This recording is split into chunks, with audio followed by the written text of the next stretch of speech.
Bonjour les amis, vous ne me voyez pas et pourtant je suis là. Je suis là parce que je vais apparaître, mais je vais apparaître et j'ai une bonne raison de faire comme je fais. Mesdames et messieurs, aujourd'hui nous allons faire deux choses inédites sur cette chaîne. 1.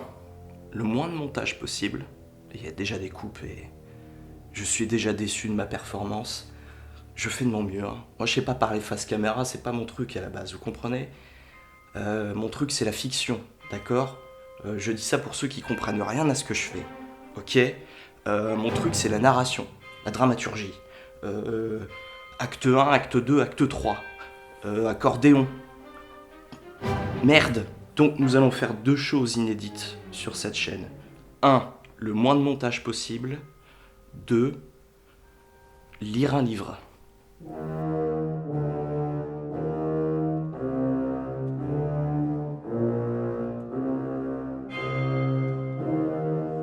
Alors pas en entier, hein. C'est un gros livre. Là il doit être flou je pense.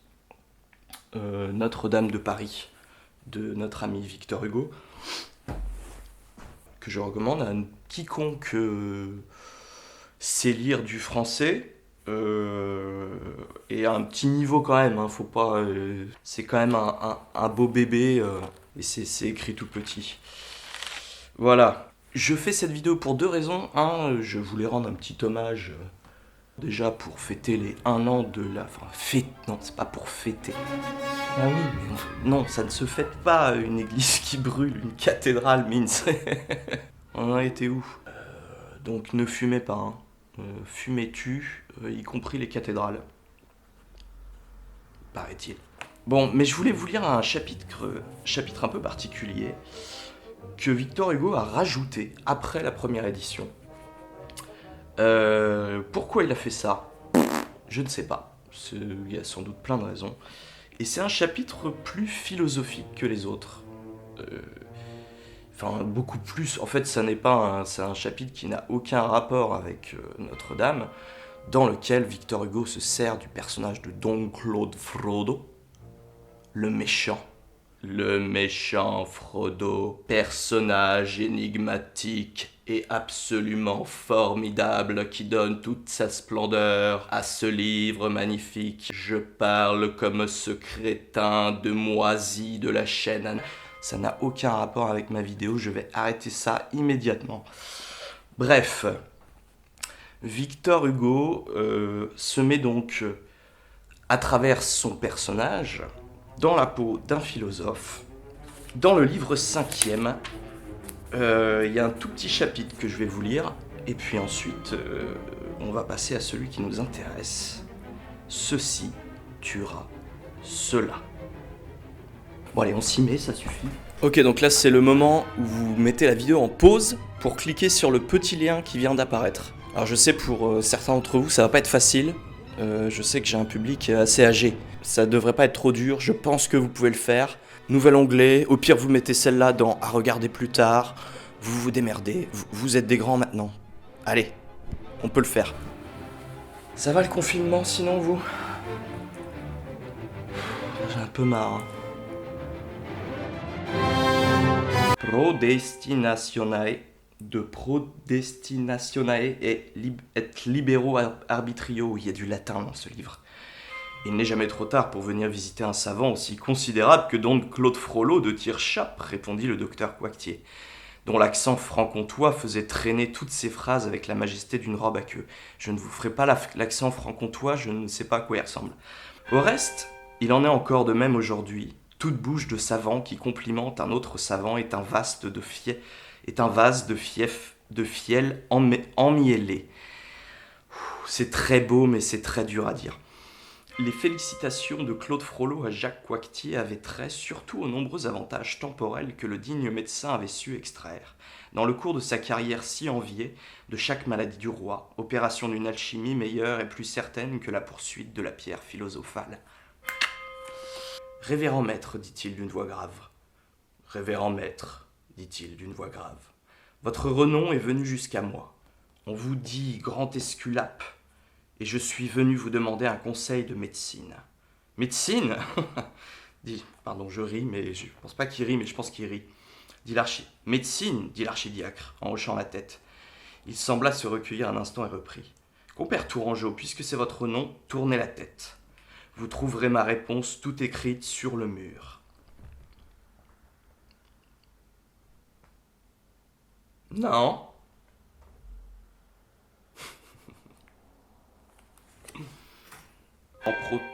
Lamprostonostos. Oh la vache. Néant, votre science de l'homme. Néant, votre science du ciel, dit l'archidiacre avec empire. C'est mener grand train, Épidorus et la Chaldée, répliqua le médecin en ricanant. Épidorus et la Chaldée. Je ne sais pas que... C'est vous qui errez, répliqua gravement l'archidiacre. Dédalus, c'est le soubassement. Orpheus, c'est la muraille. Hermès, c'est l'édifice. Hermès, c'est l'édifice. Je tiens à préciser que je n'ai aucune idée de ce dont il parle. Je suis inculte. Je fais de mon mieux. Ceci tuera cela. Et là, il faut apprendre à prononcer les ce. Saucisson. Ceci tuera cela. Le saucisson tuera-t-il la Sardaigne des îles sataniques du J'arrête. Hélas, les petites choses viennent à bout des grandes. Une dent triomphe d'une masse. Le rat du Nil tue le crocodile. L'espadon tue la baleine. Le livre tuera l'édifice. Le coronavirus tuera l'être humain.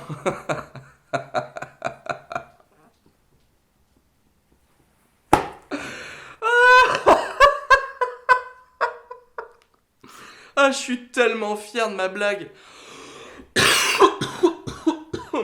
Le couvre-feu du cloître.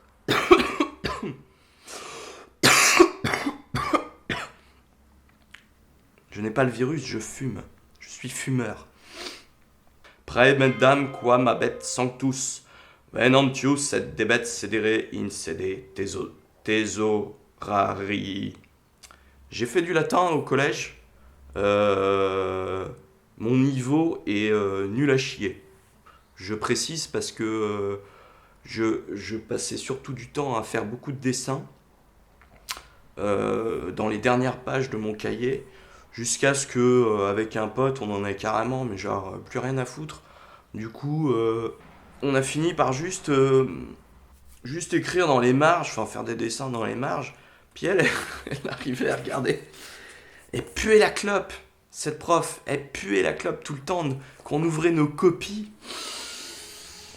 C'était Marlboro Festival, quoi. Une horreur.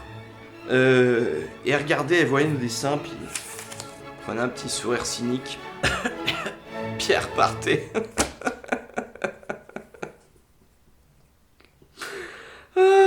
Oui, donc il y a un an, vous vous souvenez, la cathédrale de France, Notre-Dame. Oui, je te sais que tu es là, je te preuve. Oui, non, on va pas. Chut. Calme-toi. Donc, cette vidéo, normalement, ça doit commencer vite cette vidéo, mais là, j'y arrive pas.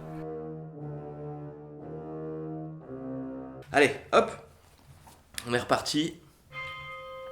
5, 4, 3, 2. Nos lectrices nous pardonneront de... Je n'ai toujours pas le virus. Enfin, toujours, je pense pas, hein, juste... ou alors je l'ai, mais... Plutôt des allergies de merde, de printemps de chiottes. Mais sous cette pensée, la première est la plus simple sans doute. Il y en avait à notre avis une autre, plus neuve, plus corollaire de la première, moins facile à apercevoir et plus facile à contester. Une vue tout aussi philosophique, non plus du prêtre seulement, mais du savant et de l'artiste. Oui, enfin de Victor Hugo, quoi. Derrière, caché sous les traits de son personnage. Nous les fait pas à l'envers, hein, Victor. La pagode d'Eklinga, le Ramseyon d'Égypte, le temple de Salomon. Alors, je connaissais le temple de Salomon, mais alors les autres... Vous connaissez, vous? Non? Bon. Le même rôle, après tout, qu'avaient joué les tragédies. Les tragédies. C'est dur de lire des livres, en fait. Les tragédies, quoi, le mec. J'espère que j'ai pas parlé trop vite. C'était vachement important ce qu'il vient de dire. Enfin, disons que c'est une énorme synthèse de la façon dont 3 époques architecturales, enfin 6 en tout du coup, construisent chacun un socle de valeurs. Dans les maçonneries hindoues, égyptiennes ou romanes, on sent toujours le prêtre, rien que le prêtre. Il n'en est pas de même dans les architectures du peuple. J'ai chaud.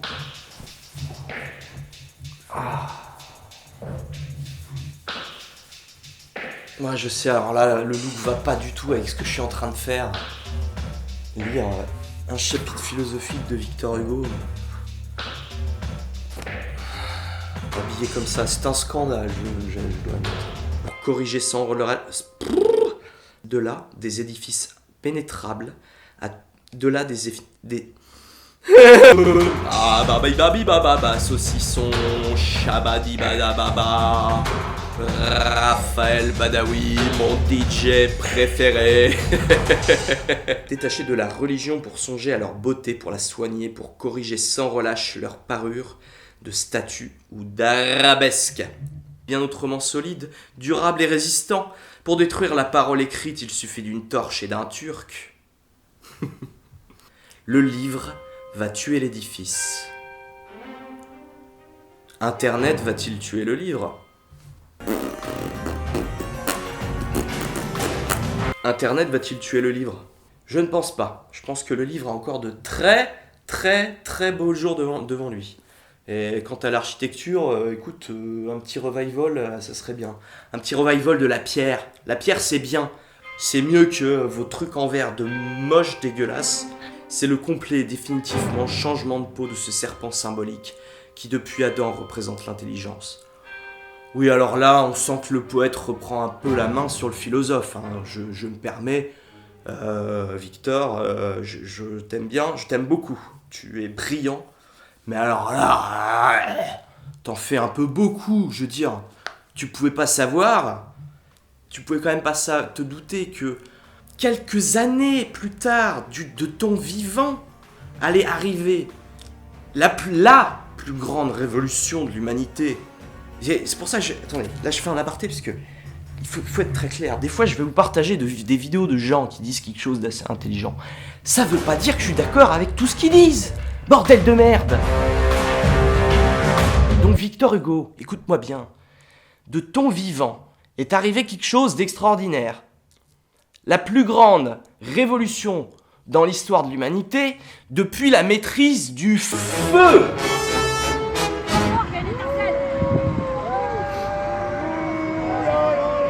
Du feu, mon gars! Tu vois le feu?